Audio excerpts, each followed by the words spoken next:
well, well, our war hero has arrived. Welcome to WatchMojo, and today we're counting down our picks for the most authentic details from Martin Scorsese's adaptation of David Grann's nonfiction book about the Osage County murders. Spoilers for the movie, book, and history will follow. This is a story that has real evil in it. Evil like I've never covered or ever experienced. Number 10. Ernest Burkhart was Mollie Kyle's driver. In addition to running errands for his uncle, William King Hale, Ernest Burkhart made a living as a driver. Ernest's chauffeuring job led to his first meeting with Mollie Kyle, a member of the Osage community. He told me you was going with Matt Williams for a time. You talk too much. Although Mollie possesses the wealth, Ernest becomes the driving force in their relationship, which the film cleverly conveys. Ernest learned to speak the native language for Mollie, who was drawn to his charming, tender side.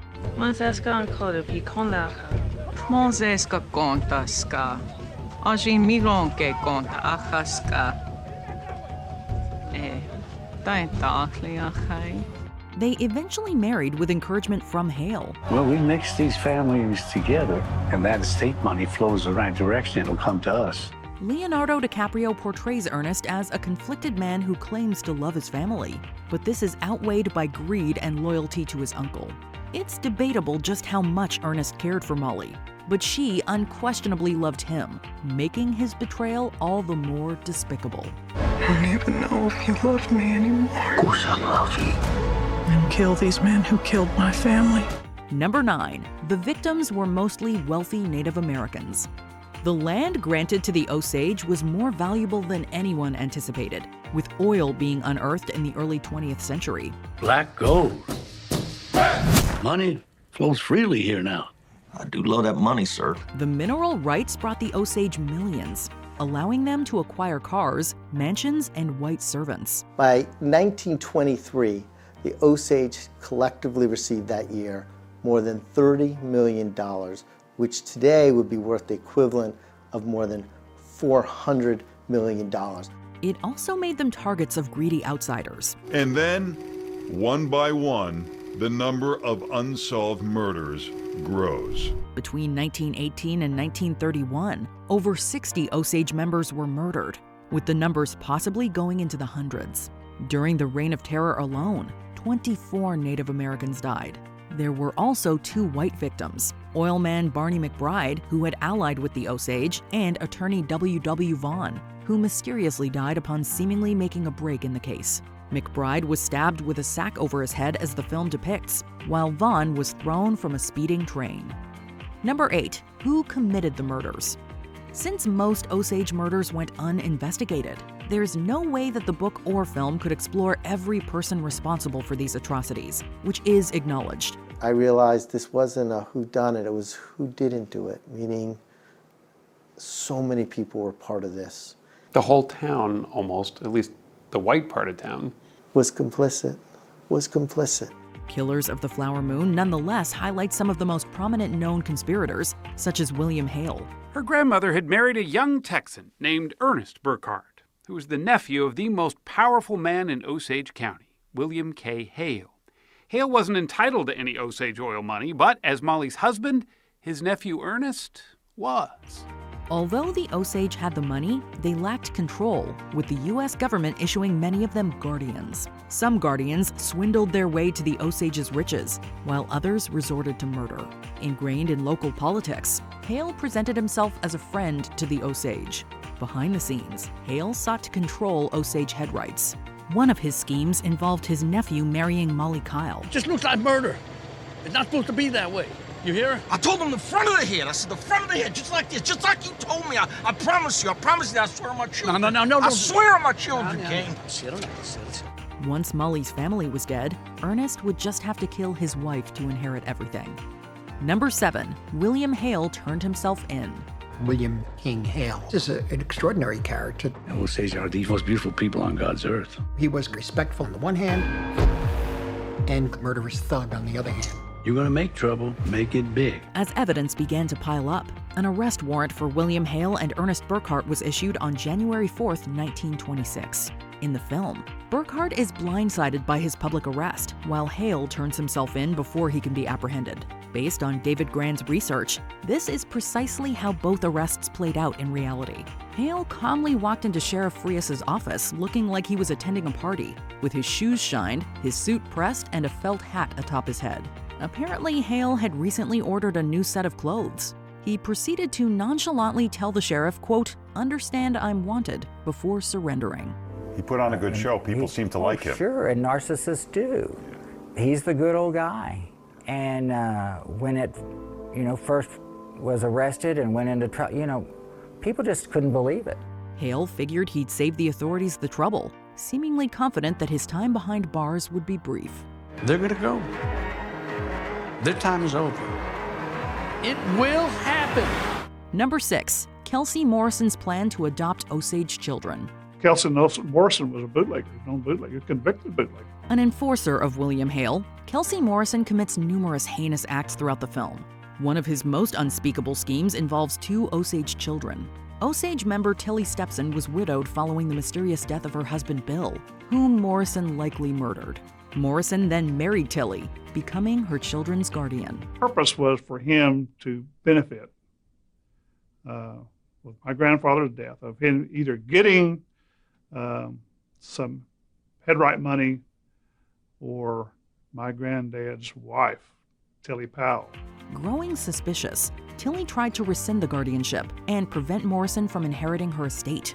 Before legal action could be taken, Tilly died with Morrison as the beneficiary. Hale and accomplice Kelsey Morrison are convicted in the shooting of Mollie's sister Anna. While imprisoned, Morrison wrote to Hale, inquiring how he could get the money that Tilly's children were entitled to. It was strongly implied that Morrison planned to officially adopt and murder them. Because on Tilly's tombstone it says, Tilly Powell, wife of Kelsey Morrison. While Morrison seemingly never accomplished this, many young Osage people were buried during this time. Number 5, the BOI's investigation. Local law enforcement was of no use to the Osage. The sheriff allegedly ran a brothel out of his jail. The Osage Tribal Council knew they had to do something and hired the newly formed FBI to investigate. Exposing the darkest side of the Wild West, local law enforcement ignored the Osage murders. As seen in the film, Osage members like Mollie hired private detectives to investigate, but the case didn't gain significant traction until the Bureau of Investigation, later renamed the Federal Bureau of Investigation, got involved. Records disappear.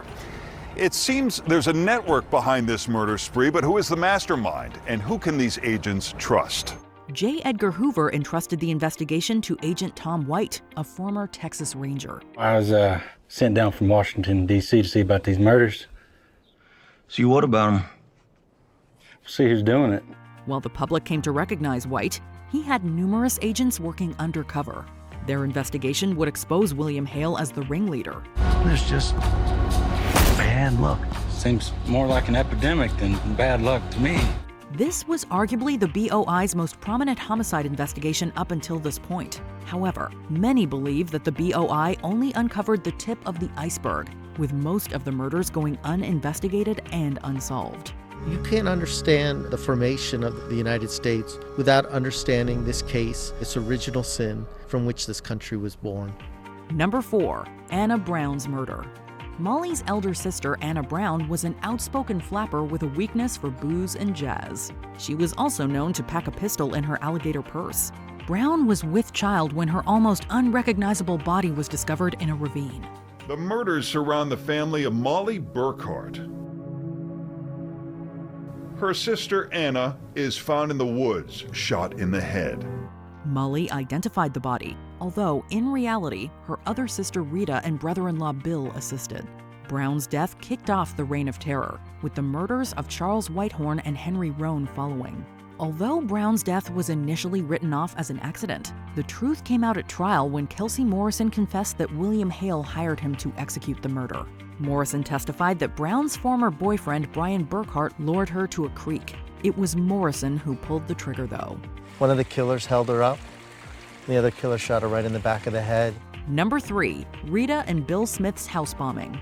A home explodes, killing her sister Rita Rita's husband and their servant. With family members turning up dead, Rita and Bill Smith thought it would be safer if they moved closer to town. They couldn't escape William Hale's greed, however. Shortly after Bill returned home to Rita one night in March 1923, their house exploded. Also in the dwelling was their white servant, Nettie Brookshire. Evil surrounds my heart. Rita and Nettie immediately died in the blast, although Bill was alive when he was discovered in the rubble. Bill held on for 4 days, but his injuries proved too severe. The Smiths wouldn't be Osage's last victims, but the explosion perhaps played the most substantial role in attracting Washington's attention.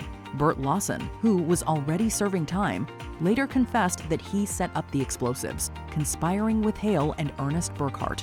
They did think that this was not normal, that too many young people were dying, or people, suspiciously. Number 2, Mollie Burkhart Was Poisoned. The plan, it seemed, was for Ernest himself to finish the job by murdering Mollie, getting sole possession of the oil rights. While some Osage members were shot, others were poisoned. Mollie was among the poisoned victims, with all signs pointing to her husband as the culprit. Did your wife say who she was most afraid of? Living with diabetes, Mollie received insulin, unaware that Ernest and her doctors were sneaking in poison. I need you here. I am right here. It wasn't until Mollie was separated from Ernest and moved to a hospital that her health improved. Although this seemed to make it clear who was responsible, Mollie struggled to believe that Ernest could do such a thing. Mollie was a devout Catholic, which might explain why she stayed with Ernest as long as she did. Once she came to accept his betrayal, Mollie finally divorced Ernest. Some people, like Mollie Burkhart, can't bear to preserve the memories. She cuts out the face of her former husband, Ernest, from all her pictures, like this one with their 2 children. She later married a man named John Cobb before dying, with her estate going to her children. Before we continue, be sure to subscribe to our channel and ring the bell to get notified about our latest videos. You have the option to be notified for occasional videos or all of them. If you're on your phone, make sure you go into your settings and switch on notifications. Number 1. Ernest Burkhart's testimony. Ernest Burkhart was the BOI's reluctant star witness, identifying John Ramsey as Henry Roan's shooter and Kelsey Morrison as Anna Brown's killer. Before he could testify, Ernest spoke with William Hale's legal representation, who convinced him to keep his mouth shut. Ernest got really scared, and I think somewhere in there he must have realized that he was the patsy in all of this, that he was the fall guy. Although it appeared Hale would slip through the hands of justice, Ernest had a change of heart. Under oath, Ernest admitted it was his own brother who'd murdered Mollie's sister, Anna, and that his uncle, that benign-looking William K. Hale, had ordered it, along with the murder of Mollie's other sister, Rita. It's hard to say what exactly triggered this, but as the film suggests, it was most likely due to the sudden death of his youngest daughter. Although Hale, Burkhart, Morrison, and Ramsey all received guilty verdicts, none of them got the death sentence. Morrison's conviction was overturned in 1931. The other 3 guilty parties were all eventually paroled, with their crimes only recently coming back into light. I ain't got nothing but regret. Had you heard about the Osage murders before seeing Killers of the Flower Moon? Share your research in the comments. Can you find the wolves in this picture? Did you enjoy this video? Check out these other clips from WatchMojo, and be sure to subscribe and ring the bell to be notified about our latest videos.